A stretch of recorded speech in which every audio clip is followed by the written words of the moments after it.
ने करा दिया। ये तो मेरी बड़ी अजीब बात लगी मुझे।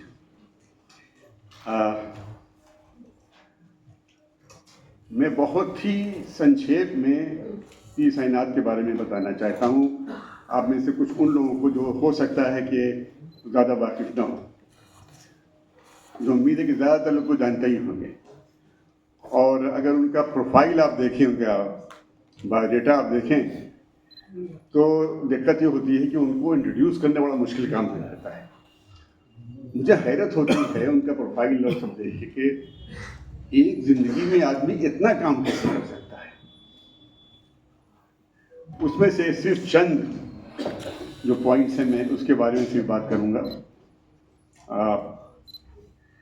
एक बहुत ही dedicated journalist, scholar of poverty and development, जिसने ज़मीन पर भी बहुत काम किया हो, मैग्सेसे अवार्ड विनर और 40 से ज़्यादा नेशनल और इंटरनेशनल अवार्ड्स पाने वाले, पद्मश्री जैसे अवार्ड को टर्न डाउन करने वाले, नहीं स्वीकार किया, ये कहते हुए कि वो जब सरकारी कामों का ऑडिटर है जब, तो उसके हाथ से कैसे ले सकते हैं, उसका अवार्ड कैसे ले सकते हैं। सैकड़ों दिन, मेरा ख्याल है कि शायद 3 या 4 हज़ार दिन, अगर दिन की बात की जाए, जिस आदमी ने हिंदुस्तान के पुअरेस्ट जिलों में गुजारे हों, तो जाहिर है कि वो पॉवर्टी के बारे में उससे ज़्यादा किसको आइडिया हो सकता है।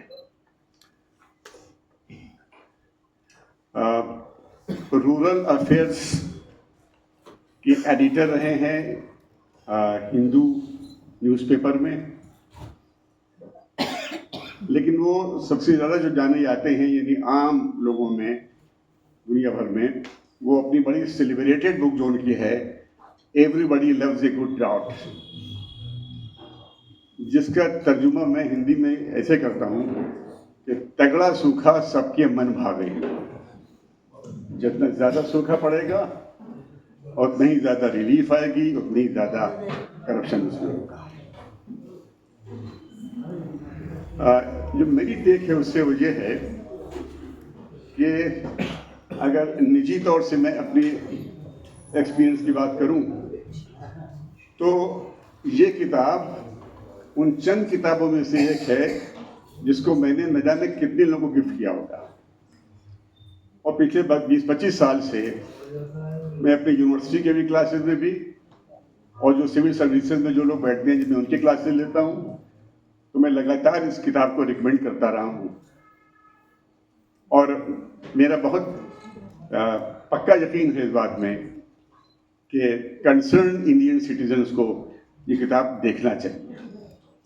The economics and politics of the poorest districts of our country. तो ये जो है 10 ऐसे गरीब तरीन जो ज़िले हैं हमारे मुल्क के, उनमें किस तरह से डेवलपमेंट के नाम पर क्या हुआ है, उसका बेहतरीन एनालिसिस है।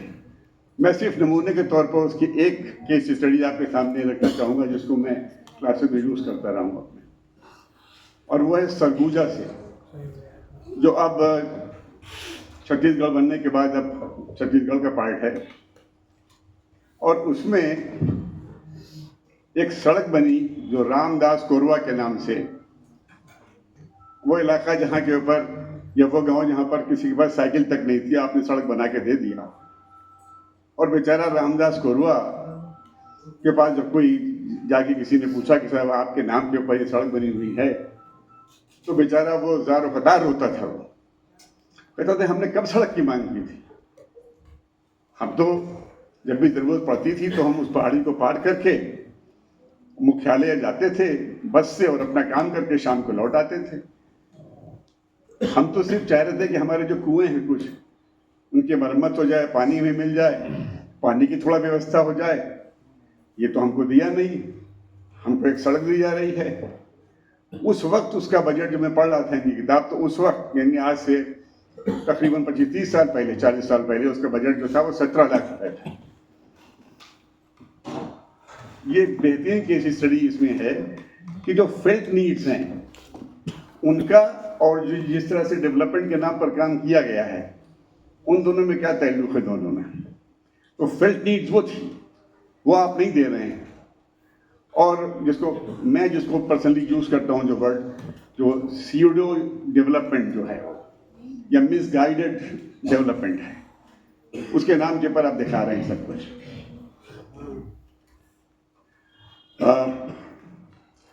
एक बहुत ही महत्वपूर्ण चीज के आप फाउंडर भी हैं, यानी people's archive of rural India. और आपके जो लेटेस्ट प्रोजेक्ट है इस वक्त, बहुत बड़ा प्रोजेक्ट है और बहुत महत्वपूर्ण, वो डॉक्यूमेंट कर रहे हैं इस वक्त everyday lives of everyday people, ये उसका नाम है। इसलिए कि पॉवर्टी जो है वो स्टैटिस्टिकल आंकड़ों के अंदर इतना खो जाती है कि उन इंसान कहाँ है उसका पता ही नहीं चल रहा है कहीं। और डेवलपमेंट का जो पूरा व्याख्यान है वो ऐसी रूखी सूखी जबान में होता है कि मालूम ही नहीं होता कि इंसानों के बारे में बात हो रही है, जिसको हम लोग एंथ्रोपोलॉजिस्ट जो है वो कल्चर ऑफ पॉवर्टी के अंतर्गत हम उसका अध्ययन करते हैं।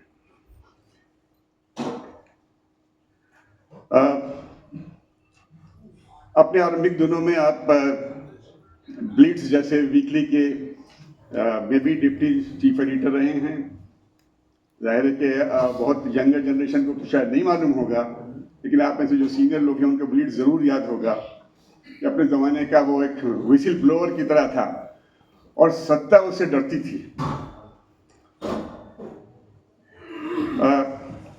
किस तरह से मीडिया का इस्तेमाल सत्ता को मजबूत करने के लिए किया जाता है, किस तरह से आवाम की जो उम्मीदें हैं उनको कुचला जाता है, किस तरह से पेड न्यूज़ का सहारा लिया जाता है, इसके ऊपर भी आपका एक बहुत ही महत्वपूर्ण काम है। और जब मैं ये कहता हूँ तो मुझे मंटू का एक बहुत ऑफ्ट कोटेड एक कोट याद आता है। सादत हुसैन मंटू ने यहाँ लिखा कि एक बिका हुआ पत्रकार और एक तवाइफ, वो दोनों एक ही कैटेगरी में मैं रखता हूँ, लेकिन मैं तवाइफ की इज्जत ज़्यादा करता हूँ। ये हालत इस समय है। हमारे जो अध्यक्षता कर रहे हैं इस समय, आप लखनऊ वाले तो सब परिचित हो गए ही। आप ऐसे ही एक दौर में एक ऐसी आवाज है जिसने गोदी मीडिया का पार्ट बनने से इनकार किया, जिसने हम सब उनका इसीलिए बहुत सम्मान करते हैं। बाकी आप उनके बारे में जानते हैं, मैं कुछ बताना नहीं चाहता, आप सब जानते हैं उनके बारे में। तो इस तरह से हम आज जो इकट्ठा हुए हैं वो एक ऐसे व्यक्ति को सुनने के लिए हम इकट्ठा हुए हैं जिसका काम इस समय इतना महत्वपूर्ण है, शायद पहले से कहीं ज़्यादा महत्वपूर्ण इस समय है। इसके पहले कि आपकी आवाज़ बंद कर दी जाए, ये कोशिश जो है, ये सारे काम के बारे में हमें मालूम होना चाहिए। शुक्रिया।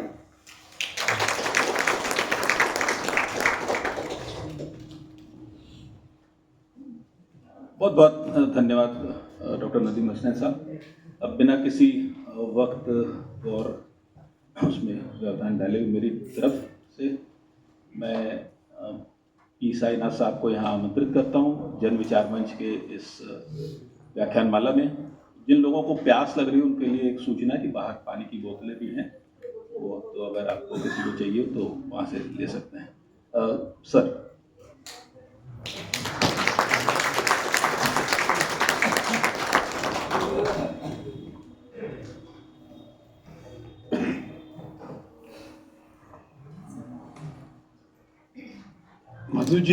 मधु जी बहुत बहुत धन्यवाद। अपने you have called me here to give this lecture in honor of Ashok ji. I'm honored.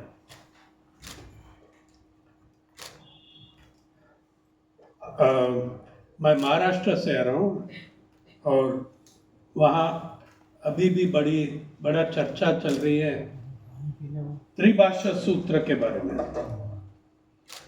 मतलब मराठी, अंग्रेजी, हिंदी का जो 3 लैंग्वेज फॉर्मूला कह जाती है। मेरा तो अलग अप्रोच है। मैं 5 भाषाओं में बात कर सकता हूँ, लेकिन पांचों भाषाएं में समान रूप से बुरी तरह बोलता हूँ। I speak all 5 languages equally better. आज मैं आपके साथ 1.5 भाषा फॉर्मूला, मतलब अंग्रेजी और हिंदी मिलके बात करेंगे, ठीक है। वहाँ जब मैं महाराष्ट्र में मराठी, कुछ दिन पहले मराठी साहित्य सम्मेलन नागपुर में सब्जेक्ट दिया आपको फ्रीडम ऑफ स्पीच, भाषा के आज़ादी, बोलने की आज़ादी, भाषण की आज़ादी। मेरा एक बहुत छोटा कंट्रीब्यूशन है उस स्पीच में। जो पत्रकार लोग रह चुका है 20-30 साल, हम सब जानते हैं कि हमारा देश में भाषण के आज़ादी का कोई प्रॉब्लम नहीं है। हमारा प्रॉब्लम है भाषण के बाद आज़ादी। जैसे देखो, जैसा बेचारा बैठा है उमर खालिद 5-6 साल एक भाषण करके जिसमें गांधीयन वैल्यूज ला रहा है, बैठा है जेल में 5-6 साल। वो भी एक असमानता का ट्रेंड है। देखो, वो all are not equal before the law in this country. There is a grave legal inequality.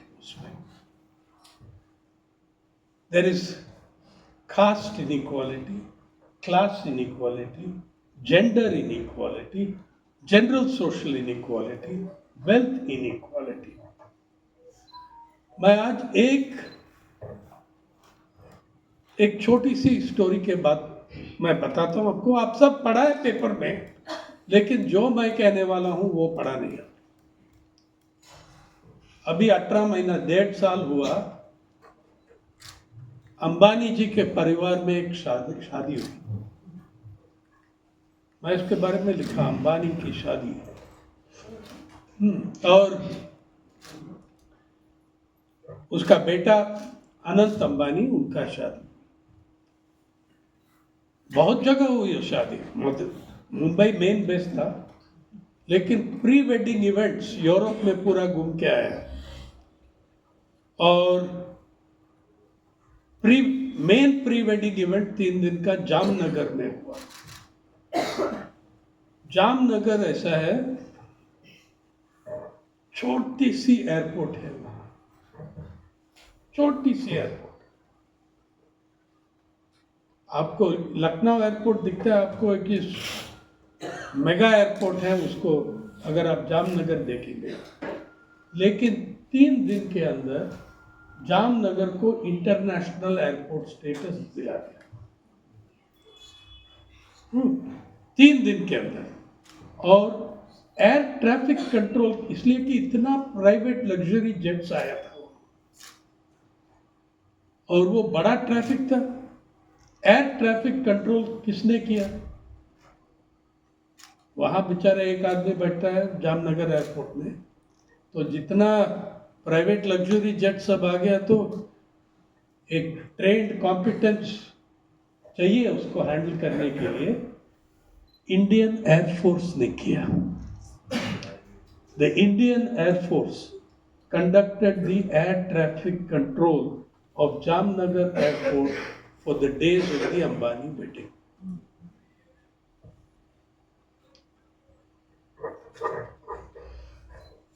पता नहीं ऑपरेशन बिंदु या क्या है वो, लेकिन क्या एस्टिमेटेड एक्सपेंडिचर उसके ऊपर $620 मिलियन, मतलब 1.5 साल पहले था वो 5,000 करोड़ से कुछ ज्यादा।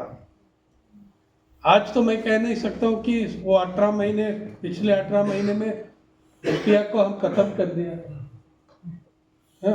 93 रुपया पर डॉलर चल रहा है। लेकिन जुलाई 2024 में $620 million was about 5,000 plus crores. और मीडिया पूरी तरह उसको सेलिब्रेट किया। वो इतना बढ़िया था, इतना कौन कौन आया, शाहरुख और सलमान डांस कर नाच रहा है, वाह ये है।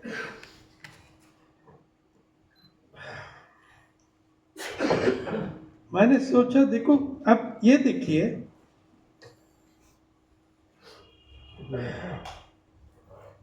हमारा समाज का नैतिक ब्रह्मांड, उसमें कितना बदलाव आई 30 साल में।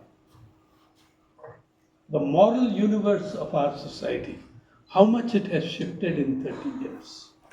अगर ये 30 साल पहले हुआ ये शादी, कम से कम 5-6 जन, विजय Tendulkar would have written a play, Ambani की शादी, और उसके ऊपर सटायर बना दिया, या गोविंद नेलानी या Shahid Mirza, undoubtedly they would have made films on this. Now the films that were made on it were celebrating. बहुत सारा वीडियो होता है, आप देख सकते हैं यूट्यूब पे। They are celebrating greatest wedding in history, ये सब। तो आप याद रखिए कि the biggest owner of media in India is Ambani. The richest Indian in the world is Ambani. 12th or 14th richest man in the world, or something like that, in the first 20, Ambani. यहाँ बैठे हैं जो audience, आप लोग सब कभी कभी ETV Hindi देखते हैं ना, ETV Hindi, ETV Urdu, ETV Marathi, ETV, so people think that they are watching Eenadu TV जो रामोजी राव जी ने फाउंड किया। लेकिन अभी 20 साल हो गया जब तेलुगु चैनल्स छोड़ के बाकी 15-19 चैनल अंबानी जी ने खरीद लिया, और वो जो व्हीकल था उससे खरीदा, एक इंस्टीट्यूशन बनाया, मजा आते हैं, उसका नाम इंडिपेंडेंट मीडिया ट्रस्ट। सबसे इंडिपेंडेंट है, सिर्फ अंबानी जी से इंडिपेंडेंट नहीं है।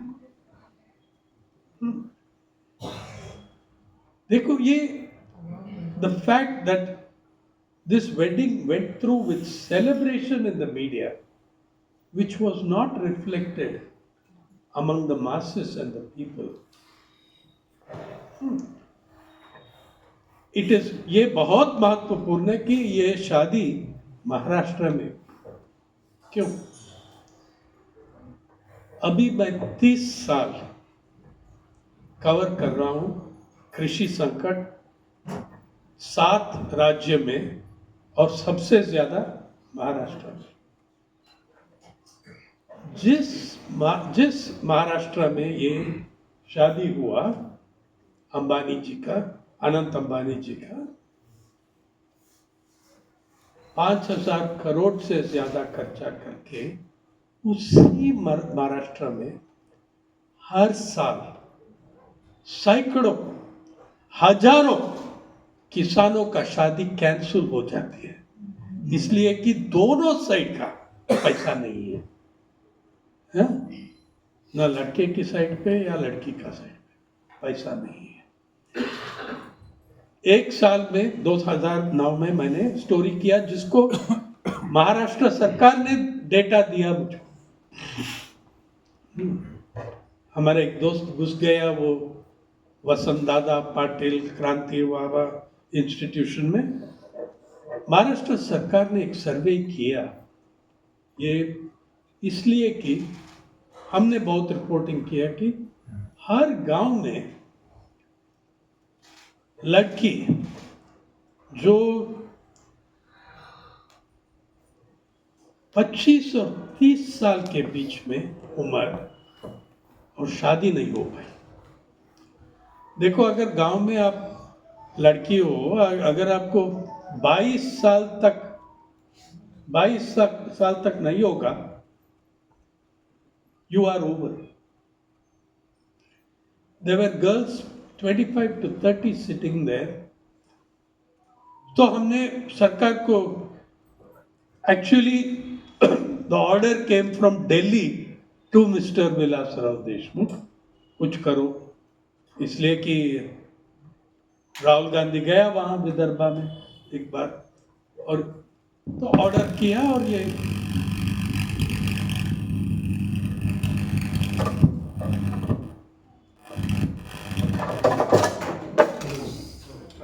ओके।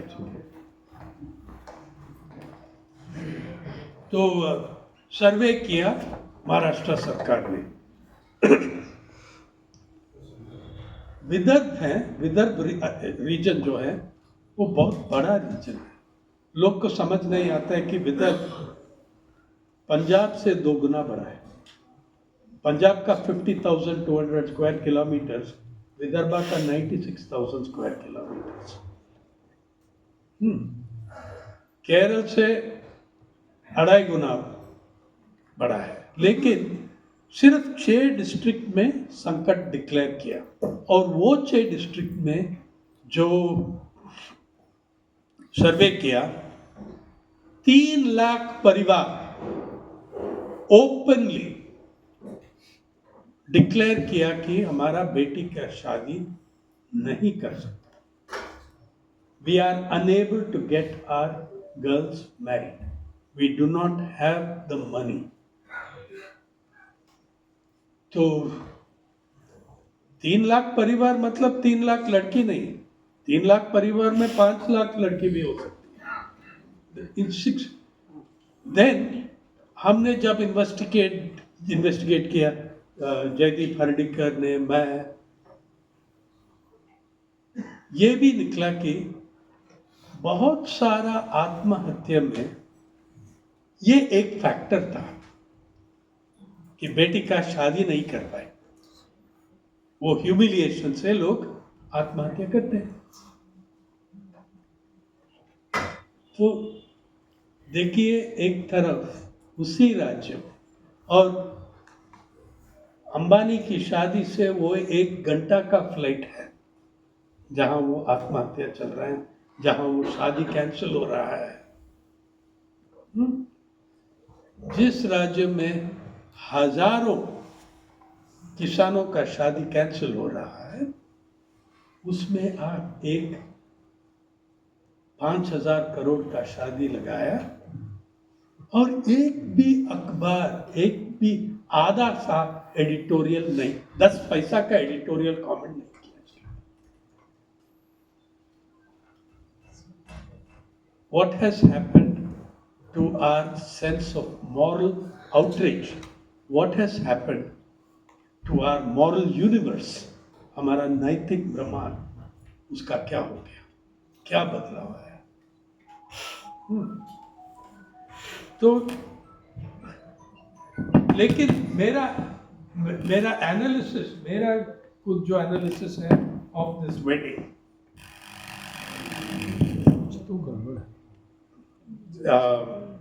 मेरा एनालिसिस है कि ये एक सिर्फ शादी नहीं है, एक शानदार व्यवसायी निवेश है। It was a brilliant business investment. Why do I say that? देखिए, जो पैसा 5,000 करोड़ अंबानी जी का पूरा धन दौलत में 0.27% है, 0.2% of his wealth. He is not losing much. लेकिन आप सोचिए, अब आज दिल्ली में जाइए, देख सकते हैं नॉर्थ ब्लॉक, साउथ ब्लॉक, ये कृषि भवन में जो भी भवन है, हर दिन कॉर्पोरेट जगत का सीईओस फैमिली मेंबर्स नहीं, वो अलग है। सीईओ ऑफ द कंपनी, हर दिन एक 5-6 सीईओ बैठा है वहाँ। हाँ, लखनऊ में भी वही होगा। स्टेट गवर्नमेंट जो पावर है उनके पास ये कॉरपोरेट जगत का सीईओ बैठेगा और कंसेशंस मांग रहा है। हाँ, मुझको हासदियो जंगल में 80,000 एकड़ दे चुका है। अरे यार, हमको 120,000 एकड़ और चाहिए। The wealth of Indian billionaires does not come from making or manufacturing. It comes from the rent they take on public resources. आप प्राइवेटाइज करते हैं, आप लीज करते हैं। हाँ, कितना 50,000 करोड़ आपने लगाया एयर इंडिया को, और कितना पैसा में आप दे दिया, बेच दिया उसको। ओके, सो ये सवाल है। So they are discussing all the time. हमारा अरबपति का पैसा कहाँ से आती है? Leasing on oil and natural gas, mining and minerals, forest, land for SEZ, इससे पैसा आती है उनको। और कॉन्स्टेंटली नेगोशिएशन चल रहा है।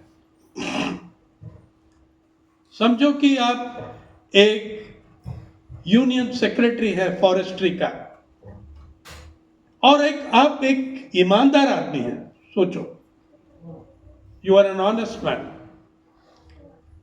मैं CEO of Bambani group of companies या जो भी है, मैं आता हूं आपके सामने।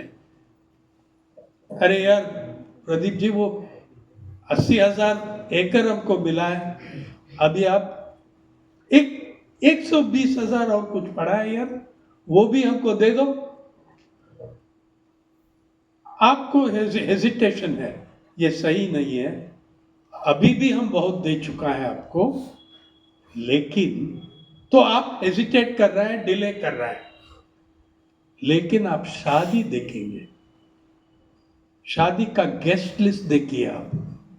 प्रधानमंत्री, हर यूनियन कैबिनेट का मंत्री, कुछ मिनिस्टर ऑफ स्टेट, और सब गवर्नमेंट सेक्रेटरी। आप भी हो सकते हैं उस गेस्ट लिस्ट में। अगर सेक्रेटरी ऑफ फॉरेस्ट्रीज और माइनिंग हो, वो भी था गेस्ट लिस्ट में। और हिंदुस्तान में कितना सेलिब्रिटी, A लिस्ट सेलिब्रिटी है, वो सब है। और देश का आधा मुख्यमंत्री है, और आधा से ज्यादा राज्यपाल, ये वहां गेस्ट लिस्ट है। जब ये शादी हो गया, फिर मैं आपका ऑफिस में आके पूछूं, आप ना कह सकते हैं? Would you dare tell me no? It's very difficult. You have seen that the entire bureaucracy, judiciary, I mean everybody, the executive, the parliament, they're all at the feet of my boss.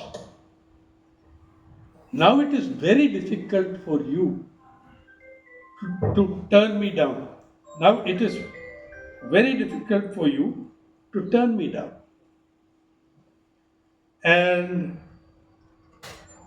तो मुझको ये कहना है कि 5,000 crore investment किया, 2 साल के अंदर उसका 5 गुना रिटर्न मिलेगा। इसलिए मैं कह रहा हूं आपको, वो एक शानदार व्यवसायिक निवेश है। It was a brilliant.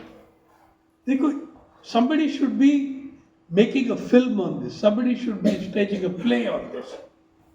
सिर्फ हमारा बेचारा स्टैंड अप कॉमिक्स कुछ कर रहा है, और कोई नहीं कर रहा, और उनका YouTube चैनल ब्लॉक हो जाती है। तो ये असमानता, ये वेल्थ का असमानता है। अब अभी मैंने कहा प्रधानमंत्री, मुख्यमंत्री, यूनियन कैबिनेट। मैं आपको एक और नंबर देता हूं। 2004 में आप सबको याद है, 2004 में 2004 से हर चुनाव में एक नया प्रोसीजर हमने लगाया, इलेक्टोरल एफिडेविट, जिसमें आपका पूरा वेल्थ स्टेटमेंट करते हैं, सेल्फ डिक्लेरेशन, सेल्फ अटेस्टेड, उसमें कोई इनकम टैक्स रिटर्न कुछ नहीं है, सेल्फ अटेस्टेड। अगर हम सेल्फ अटेस्टेड वेल्थ को देखेंगे, उसमें देखो 2004 से 2024 तक 2004 में एसोसिएशन फॉर डेमोक्रेटिक रिफॉर्म्स का डेटा है। 2004 का लोकसभा में वो 543 एमपी में 543 एमपीज में 30% करोड़पति था। 2009 में 2009 में 58%, 58% करोड़पति था। 2014 में 82% करोड़पति था। 2019 में 88% करोड़पति था और 224 का चुनाव में 93% करोड़पति था। 543 एमपीज में 93% करोड़पति था और उसमें 42%, और ये अरबपति में 42% 10 करोड़ से ज्यादा कमाने वाले। दौलत, wealth is more than 10 crore. और ADR, association for democratic reforms, एक कैलकुलेशन, एक हिसाब भी लगाया कि कौन जीतता है ऐसा सिचुएशन में। ओवरवेलमिंग मेजॉरिटी ऑफ केसेस में द रिचर कैंडिडेट विन्स। अगर आप करोड़पति है तो आपका विनिंग चांस है 19.6, मतलब 5 आपका चांस है 1 in 5, you have a 1 in 5 chance of winning.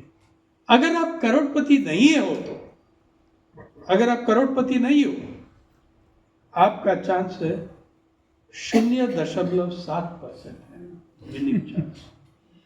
1 in 40 या कुछ है आपका। अगर आप करोड़पति हो तो 1 in 5, एंड वेरी ऑफन जो करोड़पति हारा गया, they have been defeated by a richer करोड़पति।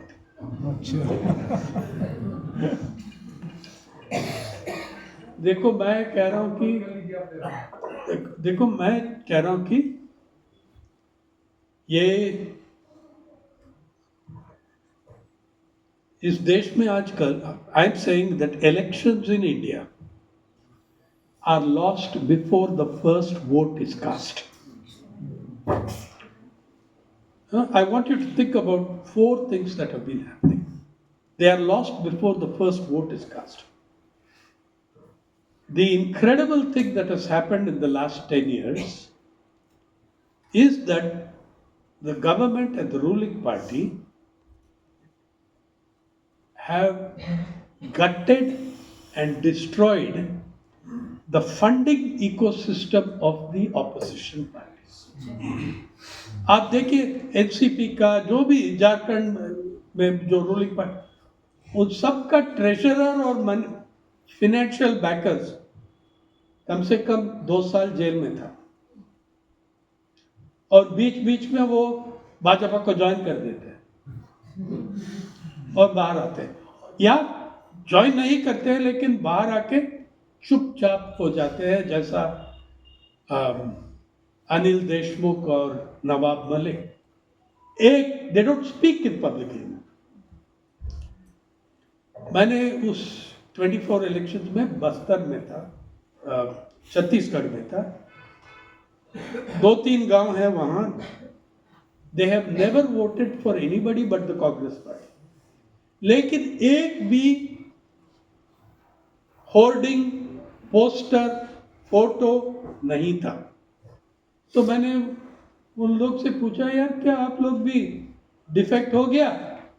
नहीं सर, पैसा नहीं है, 10 पैसा नहीं है बोर्ड लगाने के लिए, पैम्फलेट छापने के लिए, कुछ नहीं है हमारे पास।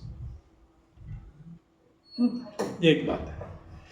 दूसरी तरफ इलेक्टोरल बॉन्ड से कब्जा किया आपने 90% जो पैसा है इलेक्शन के लिए, उसमें जो इलेक्शन, और देखो इतना अन्याय, जो सुप्रीम कोर्ट ऑफ इंडिया, वो जजमेंट कैसे क्या था, इलेक्टोरल बॉन्ड्स आर अनकॉन्स्टिट्यूशनल, लेकिन पैसा वापस करने की कोई जरूरत नहीं। अरे कल मैं बैंक को लूट करूंगा, वो कहेंगे हमको what you did is a crime but you can keep the money. यही हुआ इलेक्टोरल बॉन्ड्स के साथ। 90% से ज्यादा एक पार्टी को। और इलेक्टोरल बॉन्ड्स का एक और फैक्टर है, if I am the ruling party, I get to know who of you corporates are giving money to my opposition parties, और आपको सही कर दूंगा मैं। तो एक तरफ ये फंडिंग इकोसिस्टम, दूसरी तरफ इलेक्टोरल रोल रिविजन जो हुआ। बिहार में 6.7 मिलियन डिलीट हुआ और 2.2 मिलियन ऐड किया। Nobody knows who the 2.2 million are. Assam में हमारा, I run a journal people's archive of rural India, अभी कुछ दिन में हम पब्लिश करेंगे आसाम से एक स्टोरी, जो 30 साल ओरिजिनल एनआरसी से एक खादर Ali, he has fought his case,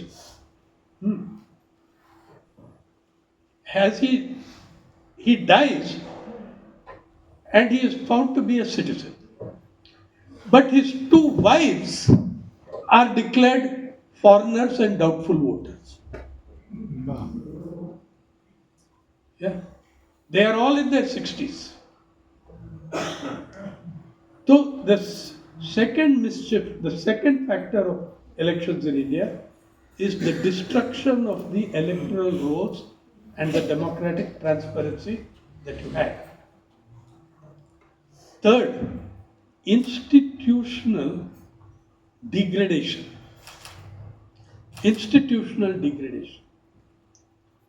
her institution, executive, आप देखा legislature, 93% Crorepati, these करोड़पतिस are going to represent the poorest people in the world. Executive, judiciary, ये लास्ट अगस्त जस्टिस मुरलीधर ने एक किताब पब्लिश किया, incomplete justice, 75 years of the supreme court. मेरा एक chapter है, मैं only non legal person with a chapter in the book, इसलिए कि उसने कहा आप प्लीज आप लिखिए ग्रामीण भारत और सुप्रीम कोर्ट। मैंने कहा देखो एक ही पॉइंट है कि ग्रामीण भारत, the supreme court has no vision of rural India, it does not recognize an entity called ग्रामीण भारत। और एक छोटा सा कहानी बताता हूँ, how also the caste issues come into it, how the class issues come into it. 1991 में राजस्थान में एक बड़ा कांड हुआ, बड़ा मासकर हुआ, कुम्हेर मासकर, जहां 19-20 दलित खेत मजदूर मासकार हुआ, ये अपर कास्ट लैंडलॉर्ड के हाथ में ना। 10 साल के बाद मैंने गया वहां। नाउ एक डेकेड में चार्जशीट फाइल नहीं हुई। और मैंने बात किया चुन्नीलाल जाटव, आशा जी आपका पार्टी से है वो, चुन्नीलाल जाटव कुमेर गांव में जो सर्वाइवर था मासक, इसलिए कि सरकारी एम्प्लॉय था वो और दूसरा गांव में गया मीटिंग के लिए। तो उसने कहा ये हुआ वो हुआ। मैं तो बहुत नाइव रहा। तो ऐसे चुन्नीलाल जी ऐसा नहीं हो सकता है, पुलिस तो ऐसा नहीं कर सकते हैं, आप हायर कोर्ट में अपील करना है, अभी डायरेक्टली हायर कोर्ट में जाइए। He told me 2 things. एक तो I think one of the greatest quotes I have ever been told if wisdom.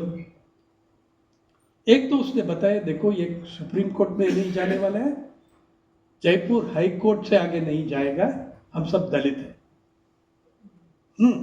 एक बात यह है। दूसरी बात उसने कहा सुप्रीम कोर्ट में जितना केस जाएगा ऐसे, हाँ फिर आपका पुलिस वाले इतना नॉनसेंस कर रहे हैं, आप जाइए। उसने एक सेंटेंस में he gave me the story of India, arbitrariness, impunity. उसने कहा साईनाथ जी, all the judges of the Supreme Court do not have the power of my one local havaldar. Huh? All the learned judges of the Supreme Court do not have the power of my havaldar. The learned judges listen to the learned lawyers and interpret the law. My havaldar writes his own law.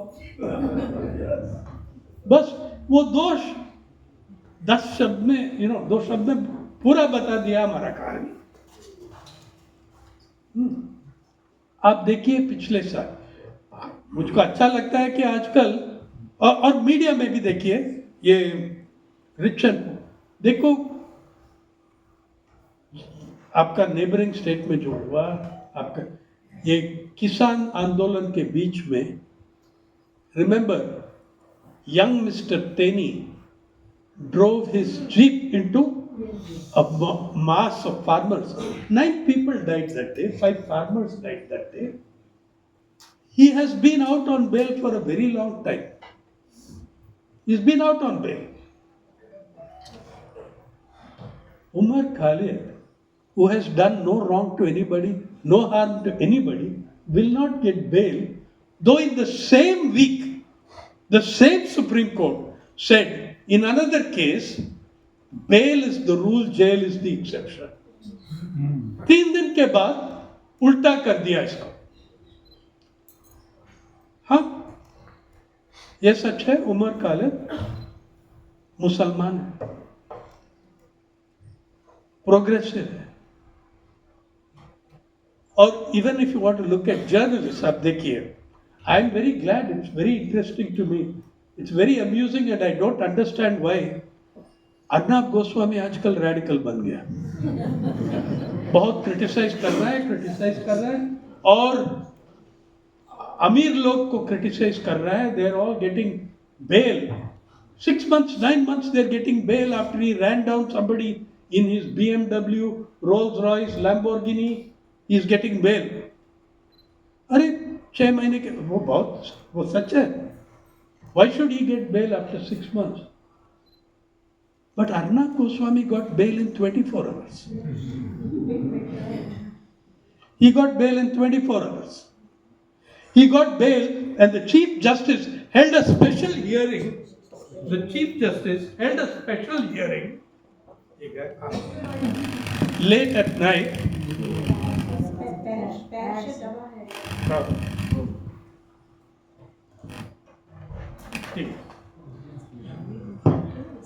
the Supreme Court holds a late evening hearing and Justice Chandrachud says,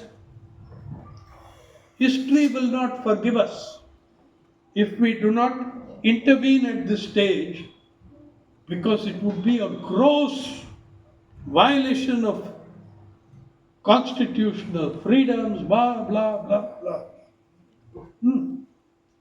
वो क्या था अर्नब गोस्वामी का case? Abetment to suicide. Serious issue है.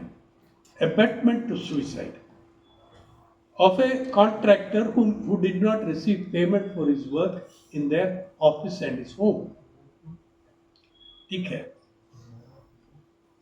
उस दिन उसका arrest हो गया इसलिए कि उद्धव ठाकरे का शिवसेना गवर्नमेंट में था, तो उसने अरेस्ट किया और 2 दिन के अंदर सुप्रीम कोर्ट में चला गया और जिस दिन वहां मिला बेल मिल गया।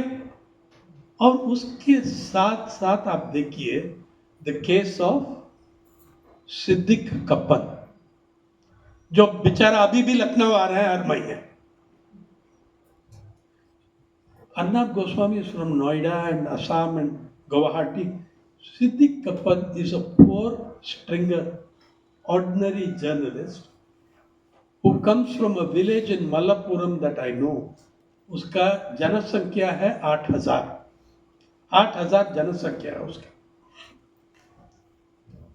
3 साल उसका क्राइम क्या था? उत्तर प्रदेश में पहुंच के he wanted to cover जो हाथरस रेप एंड मर्डर हुआ, उसको हाथरस को कवर करने के लिए आया। उसको यूएपीए के अंदर अरेस्ट करके बंद कर दिया। बाहर जितना पत्रकार यूनियन संगठन, Kerala union of working journalist, हम सब उसके लिए अपील किया, कुछ नहीं। और कोविड हो गया उनको, कोरोना वायरस, और उसको हॉस्पिटल में नहीं लिया।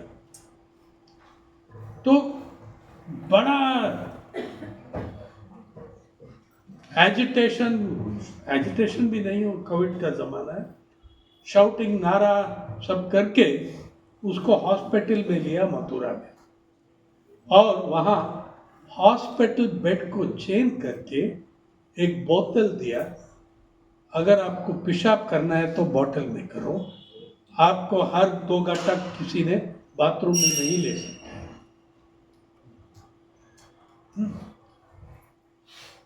दोनों पत्रकार,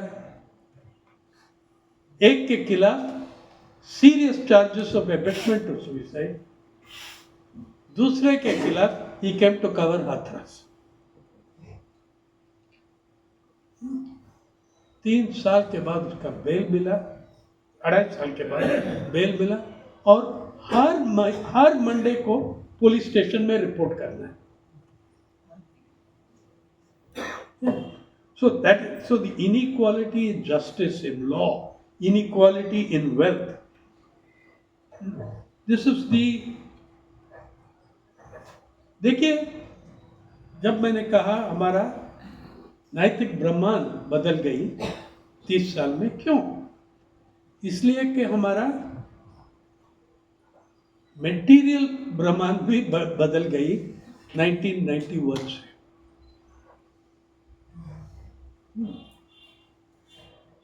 1991 में इस देश में एक भी डॉलर अरबपति नहीं था। आप फिगर सब चेक कर लीजिए, इंटरनेट पे आपको मिलेगा। फोर्ब्स मैगजीन का जो अरबपति और करोड़पति का वो है, बाइबल है, गीता है, कुरान है, उनका फोर्ब्स मैगजीन। हर साल फोर्ब्स मैगजीन लिस्ट लेती है हर देश में कितना डॉलर अरबपति, उसमें हिंदुस्तान नंबर 3 हमारा अचीवमेंट है। Number 3 Number 3 in billionaires. Number 3 in Arabpati. Number 132 in Human Development United Nations Index. 132 United Nations Human Development Index. Number 3 in billionaires. और ये भी आज कितना है? तो पहला 1996 में 2-3 मिल गया और हर साल एवरेज पे एवरेज लेंगे तो हर साल हमने 4-5 अरबपति ऐड किया। 219 तक 98 मिला। 1991 to 2019 20 years मतलब आपका हर साल you are having an average of 4 billionaires। Covid का पहला 12 महीने में you added 42 billionaires। 42 billionaires और ज्यादा बिलियनर कौन सा सेक्टर से आया? फार्मा, स्वास्थ्य, वही सेक्टर, करेक्ट। 24 अरबपति फार्मा और हेल्थ केयर सेक्टर से। मैंने वो शब्द बोलने को भी बहुत शर्म आती है, हेल्थ केयर। Who cares? मैंने उसको हेल्थ कैश कहता हूँ, वही उसका सही नाम होना चाहिए, हेल्थ कैश। तो ये भी है। एंड तो अभी हिंदुस्तान का है 211 अरबपति डॉलर अरबपति और उनका क्यूमुलेटिव धन दौलत जो है आपका जीडीपी का 26% है भाई साहब। आपका जीडीपी कहता है कि 3.75 ट्रिलियन, हमारा 211 है, उनका पैसा है 1.05 ट्रिलियन। इतना कॉन्सेंट्रेशन ऑफ वेल्थ हो गया, इतना कॉन्सेंट्रेशन ऑफ वेल्थ हो गया। तो मैंने सोचा थी, देखो कैपिटलिज्म ऐसा चीज है। हमारा जेएनयू डेज से हमारा जो इकोनॉमिस्ट दोस्त है, कुछ लोग ऐसा ही रहा, रैडिकल प्रोग्रेसिव, कुछ लोग डार्क साइड में घुसा गया। वो हमको एडवाइस देते हैं, देखो कैपिटलिज्म ऐसा डायनामिक चीज है, जो सही तरह से काम करते हैं, जो हार्ड वर्क करते हैं, वो अरबपति बन सकते हैं। अरे मुकेश अंबानी क्यों, आप भी बन सकते हैं।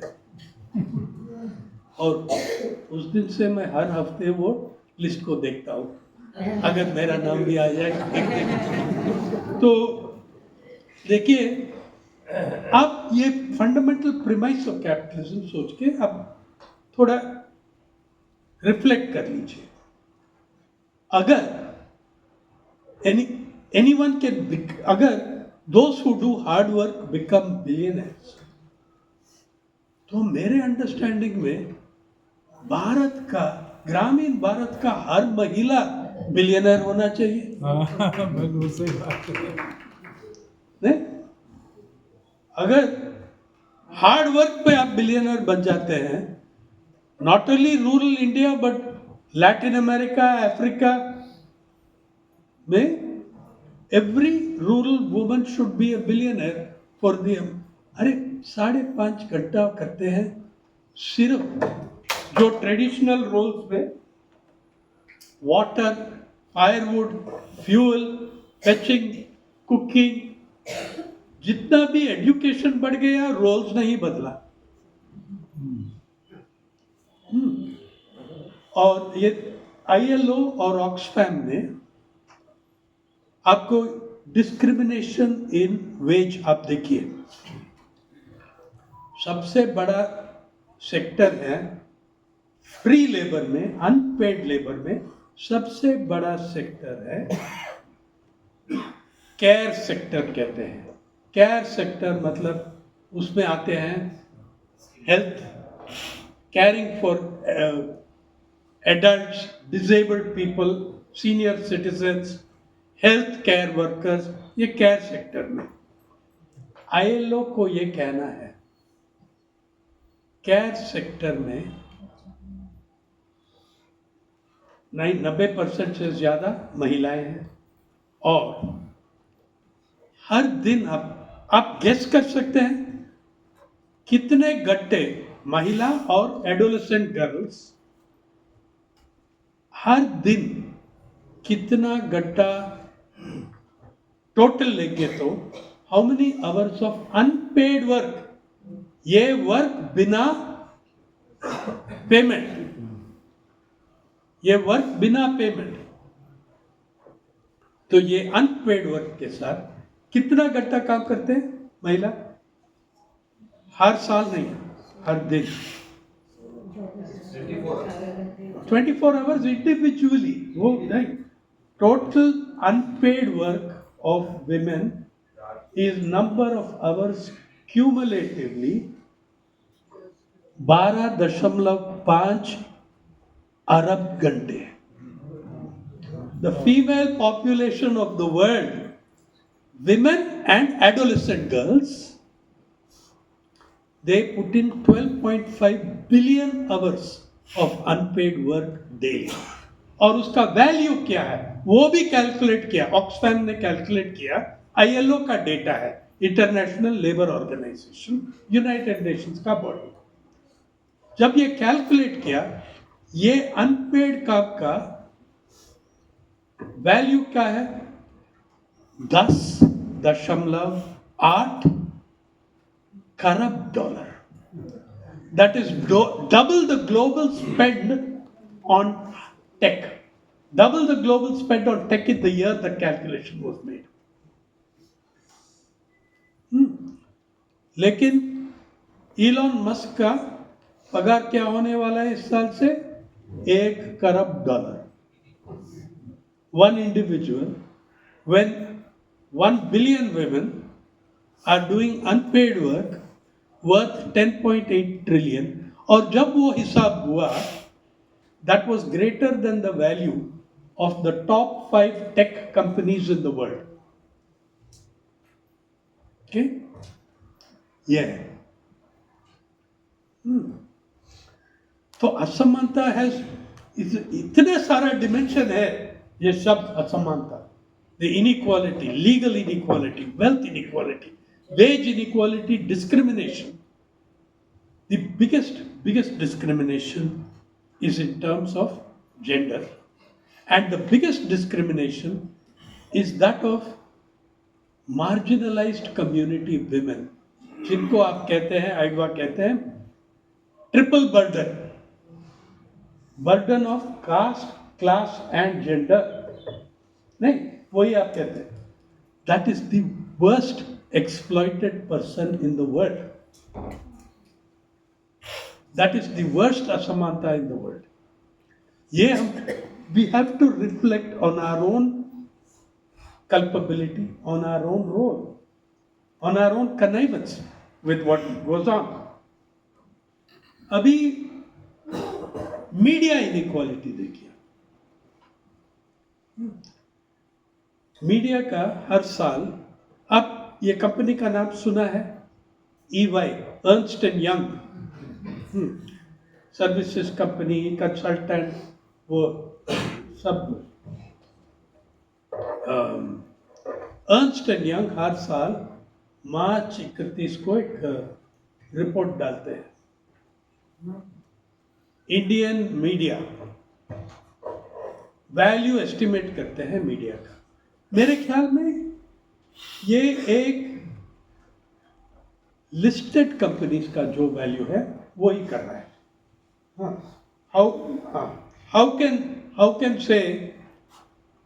How can Ernst and Young or you and I calculate the value of a newspaper called Champaran Times in Bihar? We can't calculate.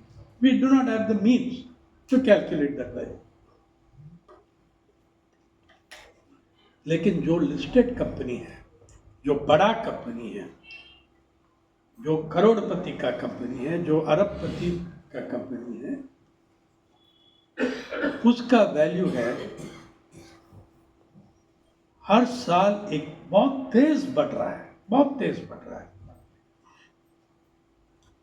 2025 में, पिछले साल में मीडिया का वैल्यू 2.7 खरब रुपया, 2.7 trillion rupees is the value of Indian media. और वो 2 साल पहले, उसके 2 साल पहले 1.4 1.5 खरब रुपया था। कैसा बढ़ गया इतना जल्दी? एक दिन और एक रात में बढ़ गया। जब मुकेश अंबानी जी जियो और डिज्नी हॉटस्टार का मर्जर करके एक डील का वैल्यू था 8.5 अरब डॉलर। तो एक ट्रांजैक्शन में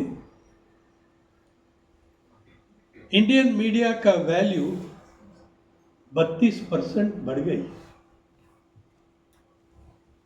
28 या 32% के बीच में बढ़ गई एक ट्रांजैक्शन में।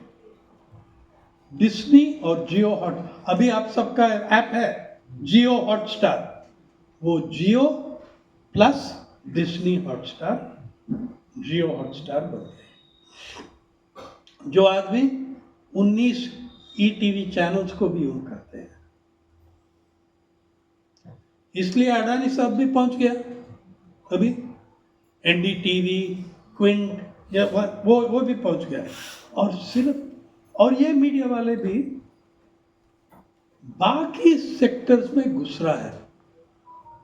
देखो, आप हर इलेक्शन में देख रहे हैं सरकार जैसा महिलाएं के 10,000 रुपया, महिलाओं को 6,000 रुपया, हर चुनाव में ये डिक्लेरेशन हो रहा है। आप कभी सोचा कि ये पैसा कहाँ से आ रहे हैं? मैं बता रहा हूँ आपको, ये पैसा कहाँ से आ रहे हैं।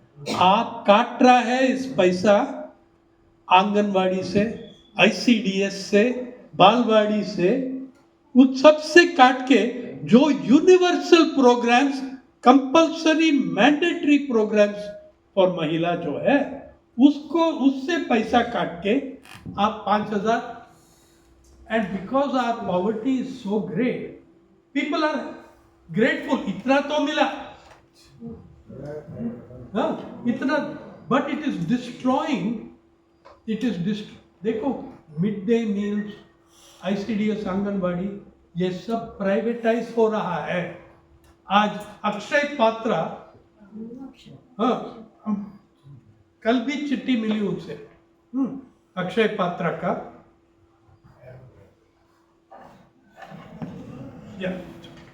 अक्षय पात्रा का,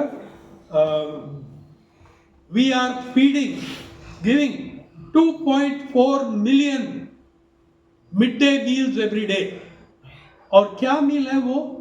सात्विक खाना, सात्विक। हाँ, नो एग, ना अंडा, ना प्याज, ना लहसुन, कुछ नहीं हो सकता है। बेचारा क्या खाएंगे यार, हाँ? और ये सात्विक खाना 2.4 million children are getting. The state is getting out of midday meal scheme. और एक नवी मुंबई में एक मॉडल आंगनवाड़ी आ गई। मालूम है किसका आंगनवाड़ी है वो? अडानी जी का anganwadi. Adani green power thermal, वो प्लांट, अडानी प्लांट है नवी मुंबई में। एक बोल रहे हैं कि are employees did it on their own. बहुत बढ़िया, आपका एम्प्लॉइज तो you should be paying them much more if they are such nice people. Your employees should get better wages. There isn't. So now in Odisha, Vedanta has been running Anganwadis for some time. You are destroying the universal mandatory programs for women and using that money for populist throw, आप पैसा बांट रहा है ऐसा, you are throwing money, pathetic, करोड़ों रुपया लूट करके कुछ चिल्लर पैसा आप बांट रहे हैं महिला के बीच में. This is also one part, this is also one side, one part of that discrimination.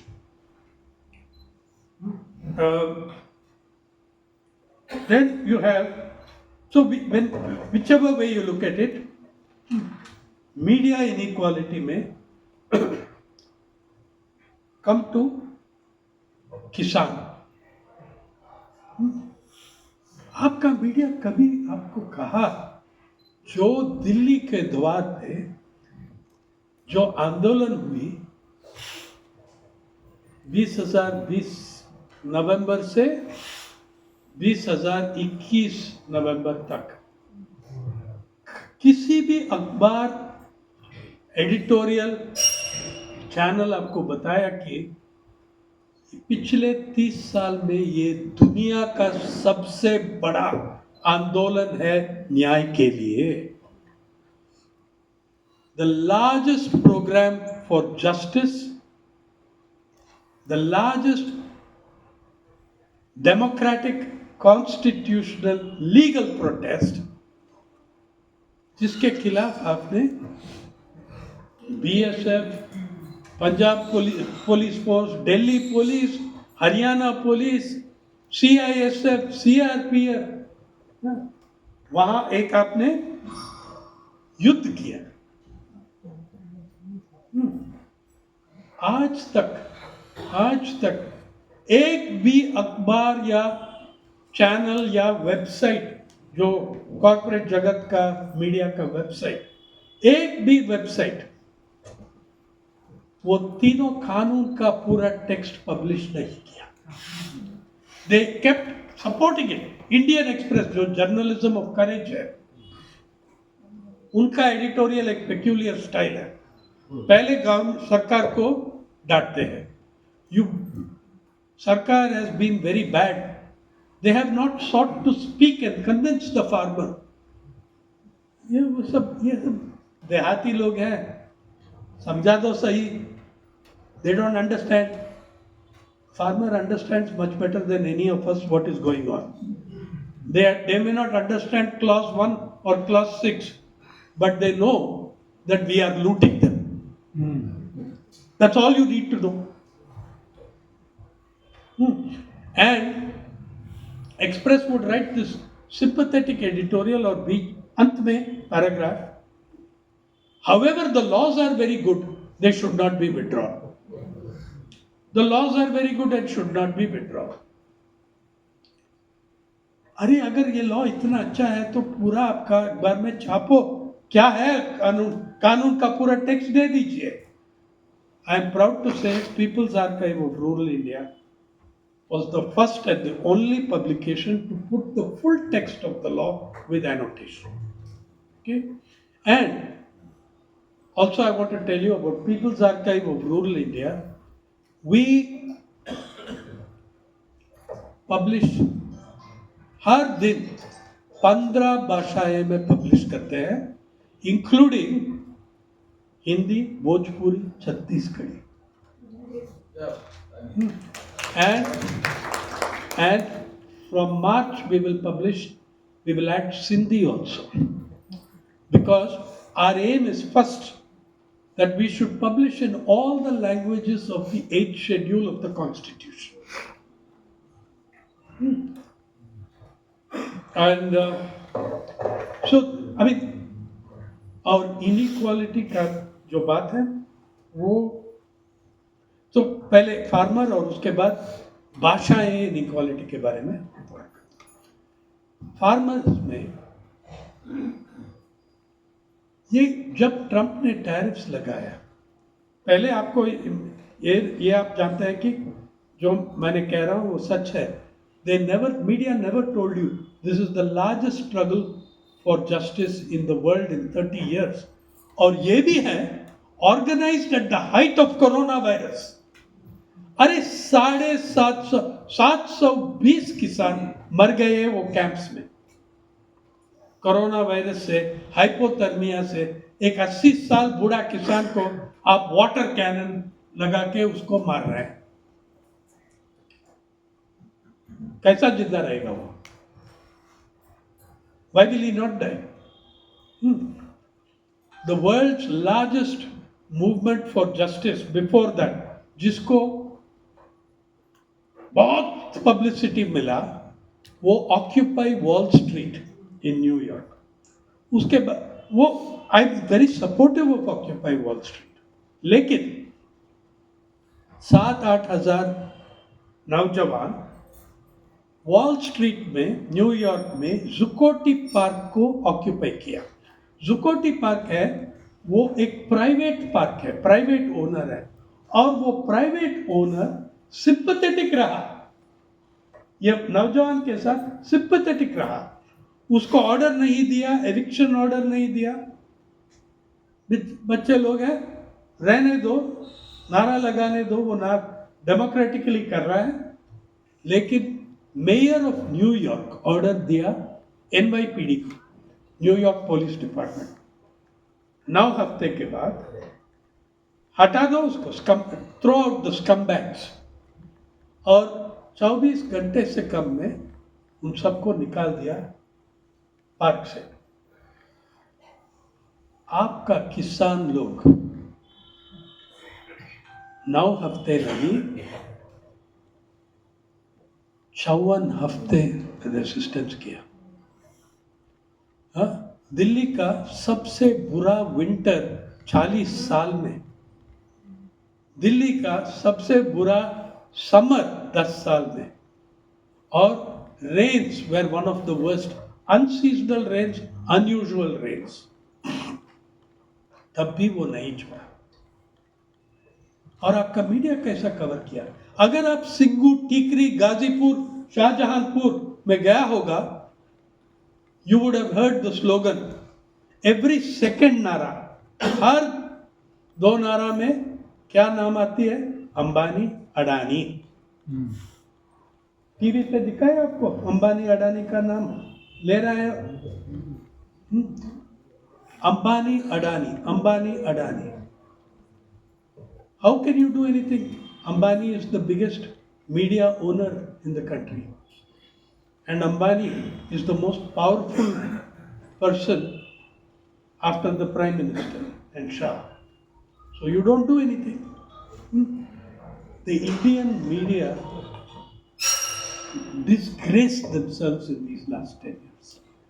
और मैं आपको ये भी बताता हूँ, मीडिया एक तरफ है, 20 साल पहले, 40 साल पहले मीडिया, पत्रकारिता सब एक ही है, लेकिन ये पिछले 10 साल में मीडिया और पत्रकारिता अलग हो गया, एक डाइवोर्स हो गया।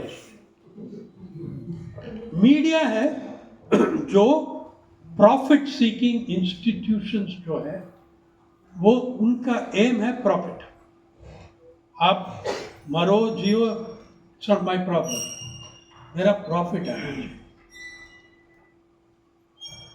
जर्नलिज्म एक अलग, पत्रकारिता एक अलग चीज है। इस देश का सबसे बड़ा पत्रकार कौन था? Gandhi, Ambedkar. Nowhere in the world दोनों 3 अखबार फाउंड किया, each of the Ambedkar, Mut Nayak and 2 others, Gandhi, Indian Opinion, Harijan, Young India. They both published newspapers under very difficult circumstances. Ambedkar had to close, all of them had to close because they couldn't afford after a while. And yet, which journalist sitting in this hall can say that I have 142 volumes of published collected works? उन दोनों के बीच में 142, और अंबेडकर का पूरा publish हुआ नहीं अब तक, कंट्रोवर्सी होके अभी भी कुछ वॉल्यूम्स पड़ा है, पूरा पब्लिश नहीं हुआ। और तीसरा जो है हमारा माय इंस्पिरेशन इन जर्नलिज्म, आप लोग सब जानते हो कि ये मार्टिर है, रेवोल्यूशनरी है, पॉलिटिकल एक्टिविस्ट है। अरे हमने ये भूल गया कि Bhagat Singh was a professional पत्रकार, he was a professional journalist, the only Indian journalist who wrote independently in 4 languages. Akali magazine में पंजाबी में लिखा था, हाँ, वीर अर्जुन में हिंदी में लिखा था, प्रताप में उर्दू में लिखा था, अंग्रेजी में बहुत जगह में लिखा था। 2 साल अंडरग्राउंड कोलकाता में वो बांग्ला भी सीखा और 1-2 आर्टिकल उसमें लिखा। And his last days in prison he learn Persian, Farsi, yeah, and he published all his work, I mean he wrote all his work, he published all these articles, और उनका बहुत सारा आर्टिकल हमारे पास नहीं है, इसलिए कि वो स्यूडोनिम के अंदर, स्यूडोनिम के नीचे लिखा, फॉल्स नेम में लिखा। But remember, he writes in Punjabi, Urdu, English, Hindi. He learns Persian, is writing in Persian. He wrote 1 or 2 things in Bangla, and all this he does before he is hanged at the age of 23. अरे मैंने 23 में शुरू किया मेरा पत्रकार, JNU से UNI में घुस गया मैंने। I started what this man has achieved at an age where I had not begun journalism, उससे ज्यादा क्या इंस्पायरिंग होगा? ये पत्रकारिता है।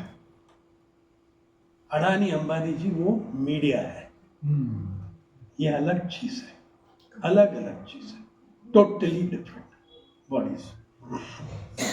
And when you look now on the Trump tariffs जो आया, have any one of you been told by your newspaper और चैनल, जिस दिन पहला अनाउंसमेंट हुआ ट्रम्प का 50% टैरिफ्स मैं लगा रहा हूं, आपका सरकार ने क्या किया? Oh we will not be browbeaten, चुपचाप कपास के ऊपर जो 11% ड्यूटी था विड्रॉ कर दिया, 11% ड्यूटी। और क्या हुआ? मेरा मित्र जयदीप हर्डीकर और मैं टूर किया विदर्भा को, और संयुक्त किसान मोर्चा का लीडरशिप आया और मुझको कांटेक्ट किया, आप भी आइए, आप जाते हैं इस इलाकों को। मैं गया और हर मीटिंग में 3000-4000 किसान। मैंने ऐसा किया, वो एसकेएम लीडरशिप के सामने किसान को सवाल पूछा। मैंने कहा यार, ये साल पहला साल एक डिसेंट एमएसपी मिला, minimum support price 8,125 rupees, 8,125 rupees per quintal. ठीक है, वो लड़के लिया किसान। हाँ, किसी ने प्रधानमंत्री का जन्मदिन का गिफ्ट नहीं है, वो लड़के लिया। एमएसपी 8,125। जिस दिन वो अनाउंसमेंट हुआ और हमारा सरकार ने चुपचाप, total cowardice and stealth withdrew the 11%, उसका प्राइस क्रैश हो गया। एक आदमी को नहीं मिला जो एमएसपी उनको हाथ में पहुंचा। मैंने स्टेज से पूछा किसानों को, कितने लोग को 8,000 से ज्यादा मिला? एक भी हाथ नहीं गया। कितने लोग को 7,000 से ज्यादा मिला? एक भी हाथ नहीं मिला। कितने लोग को 6,500 या थोड़ा कम मिला? हजारों हाथ में। और एक और बात है जो हम पॉलिटिक्स और जियो पॉलिटिक्स को कंसिडर नहीं कर रहे हैं, इसलिए कि आपका मीडिया उसका कोई इंटरेस्ट नहीं। दूसरा आइटम है सोयाबीन। सोयाबीन ऐसा आइटम है, देखो महाराष्ट्र में सोयाबीन किसान है जो कल का कपास का किसान था। कल कपास का किसान था, वो फेलियर हुआ। चीपर प्रोडक्ट है, उत्पादन लागत में चीपर है सोयाबीन, तो मैं सोयाबीन को स्विच हो गया। अगर 2 साल में कुछ स्टेबिलिटी मिलता है, मैं फिर कॉटन कपास में जाता हूँ। अभी यूनाइटेड स्टेट्स ने चाइना के ऊपर 145% बोल दिया। चीन ने सिर्फ ये इतना तो कहा, यार ठीक है, आपका आइटम्स हम खरीदेंगे नहीं, दूसरी जगह से लेते हैं। और यूएसए के सबसे बड़ा एक्सपोर्ट टू चाइना क्या है? सोयाबीन। पिछले साल तो 16 अरब डॉलर का एक्सपोर्ट होने वाला था, लेकिन कैंसिल हो गया। चीन ने मेक्सिको, ब्राजील, अर्जेंटीना से लिया। और मैंने किसान से पूछा, अगर उनके हाथ पे अभी 16 अरब डॉलर सोयाबीन पड़ा है, मैंने कहा यार कहाँ डंपिंग करेंगे, किस सिर के ऊपर डंपिंग करेंगे? 1000 हाथ ऐसा किया हमारा सिर के ऊपर। इतना तो जानते हैं भाई साहब, हम उनसे सीख सकते हैं। We can learn from the farmer. Now और ये देखो, ऐसा कोई टैरिफ्स में कपास ये शब्द नहीं आते हैं। टेक्सटाइल्स, गारमेंट्स एंड अपैरल में और क्या आते हैं? अपैरल में लेदर गुड्स आते हैं। तमिलनाडु में सैकड़ों यूनिट, छोटा छोटा यूनिट लेदर टैनरीज, ये सब बंद हो गया। हिंदू ने अच्छी तरह रिपोर्ट किया इसके बारे में। और ये लेदर का सेक्टर है, किसका सेक्टर है? दलितों का सेक्टर है। वो छोटा छोटा उनका है यूनिट्स, वो सब खत्म हो गया। हमारा इंटरेस्ट क्या है? हमारा अभिजात वर्ग क्या, हमारा एलिट का इंटरेस्ट क्या है? H1B वीजास, बड़ा फार्मा। और आप इसके बारे में पढ़ते हैं, तो अब जो भी, और लास्ट में अब देखिए, जो मनरेगा कोविड की समय में मनरेगा ने it saved millions of lives in this country, millions of lives. जब लोग, करोड़ों लोग शहर छोड़ के वापस गांव चले गए, क्या काम किया था उसने? मनरेगा पे काम किया था। Mahatma Gandhi national rural employment guarantee program. अभी आपने इसको, और जब कैपिटलिज्म के बात करेंगे, मेरा एक और एक्सपेरिमेंट किया मैंने। मेरा इकोनॉमिस्ट मित्रा बोला ना हमको, अरे आप भी हार्ड वर्क करो, हाँ मेहनत करो, आप भी अंबानी बन सकते हो। ठीक है, I said let me check, can a common man, ये बहुत it's a big joke, labour की, when we talk of labour, common man is 9 times out of 10 a common woman. Yeah, such. And देखो, Indian हमारा कृषि sector में 65% agricultural workers, खेडूत मजदूर कौन है? महिला है। अगर इस देश का महिला किसान और खेडूत मजदूर 10 दिन का स्ट्राइक पे जाएगा तो the nation starves. Please understand this. तो मैंने सोचा ठीक है, मैं कंपेयर करता हूं। Common man, we can take common Indian as somebody who is working on NREGA. NREGA का वेज है 294 रुपीज एवरेज दिन का, national average of NREGA wage. 294 rupees. Ambani का धन दौलत अगर मैं चाहता हूं, if I work very hard, can I also have make as much money as Ambani has made? अरे जवाब है, पॉजिटिव जवाब है, यू कैन। थोड़ा समय लगेगा, 340 मिलियन ईयर्स, लेकिन ह्यूमन रेस का लॉन्जेविटी बढ़ रहा है ना, थोड़ा ऑप्टिमिस्टिक रहना चाहिए। What was our longevity lifespan at independence and what is it now? So 340 million years. Okay, I said okay, let us be more modest. This family of 5 doesn't want to accumulate as much wealth as Ambani. But can they get his salary for 1 year? How long will they take? बहुत improvement हुआ figure में. If that family of 5 works not 100 days but 365 days at 294 rupees, they can earn what he earned as he froze his salary at 15 crores in 2015, but did not mention that that is his salary from Reliance. और सैकड़ों company है उनके पास, और सैकड़ों income है उनके पास, लेकिन you can do it as that family of 5 in NREGA, you can do it in 5009 years. ठीक है? तो ये है, मैंने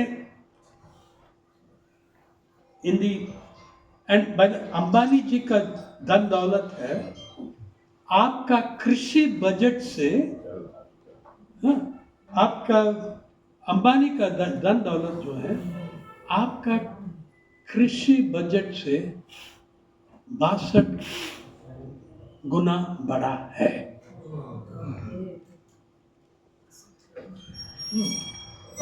सॉरी, देखिए हमारा अरबपति का 62 times greater than the 211 Arabpatis. Ambani's is about 7.5 times the size of our agriculture budget. Okay? Now, the whole question of, I think that what we should be doing, you have looked at class inequality, caste inequality, legal inequality, social inequality, media inequality, farmers and FTA. मैंने आपको ये, I want to persuade you, ये एक policy का चीज नहीं है, ये पॉलिसी सही करो सब ठीक हो जाएगा, ऐसा नहीं। हाँ, 1991 से हम एक नया आर्थिक नीति अडॉप्ट किया, उसमें एक पॉलिसी नहीं है, 1000 पॉलिसीज था। और मैंने आपको ये कहना चाहता हूं कि जब तक हम कैपिटलिस्ट मॉडल एक्सेप्ट करते हैं, ये ही हमारा कर्म। There is nothing else can happen as long as we accept this model of earning, because that is what is going to happen. मैंने आपको ये भी कह रहा हूं कि what we can do,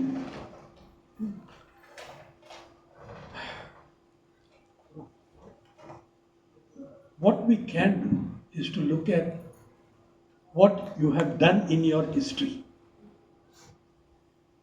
यार, आपका स्वतंत्रता संग्राम क्या चीज था? असमानता के खिलाफ था। It was against inequality. आज थॉमस पिकेटी का वर्ल्ड इनइक्वालिटी लैब कह रहा है कि हिंदुस्तान में जो असमानता है 2025 में, वो ब्रिटिश राज से भी ज्यादा था जो 1921 में था। It cannot be sustained. I think the first thing that अभी मैं कह रहा हूं कि देखो, कांग्रेस कह रहा है कि अगर हम पावर में आएंगे मनरेगा वापस लाएंगे, ये नहीं चलेगा। फिर एक और चुनाव होगा, एक और आदमी आएगा, वो भी नहीं। मैं कह रहा हूं कि जो आपका संविधान में directive principle of state policy है, राइट टू वर्क उसको फंडामेंटल राइट बनाइए अभी। राइट टू फूड, राइट जो हमने आधा आधा लिया, राइट टू एजुकेशन, जब मैंने उस समय भी जब ये right to education very half hearted थे, मुझको याद आई एक old saying, you cannot be a little pregnant, you cannot be a little bit pregnant. यार अगर बच्चों को लाओ या नहीं लाना। तो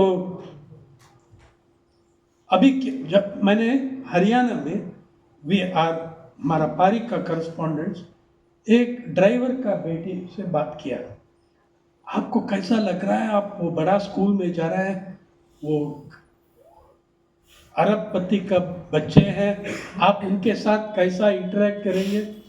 वो बेचारी 9 साल का है, बोला मैंने कभी उनको नहीं देखा, हमको अलग बिल्डिंग में है, अलग टीचर्स ला रहे हैं, यही आपका आरटी बन गई। Right to work, right to education, अरे आपका what was the first promise? Free and compulsory education for all up to secondary level within 10 years of the adoption of this constitution. वो था आपका promise. Yeah, I'm saying there are about half a dozen principles in that directive principles जो है, part 4 कहते हैं उसको, constitution, संविधान का, उसका फॉर्मलाइज करके और उसके लिए लीगल सपोर्ट और प्रेसिडेंस है। In the last 50 years, Supreme Court of India has given 3 rulings. The last one was by Justice Ganguly, Ashok Ganguly, which said the directive principles of state policy in Part 4 are every inch as important as the fundamental rights of Part 3. तो एक precedence भी है supreme court का judgements में।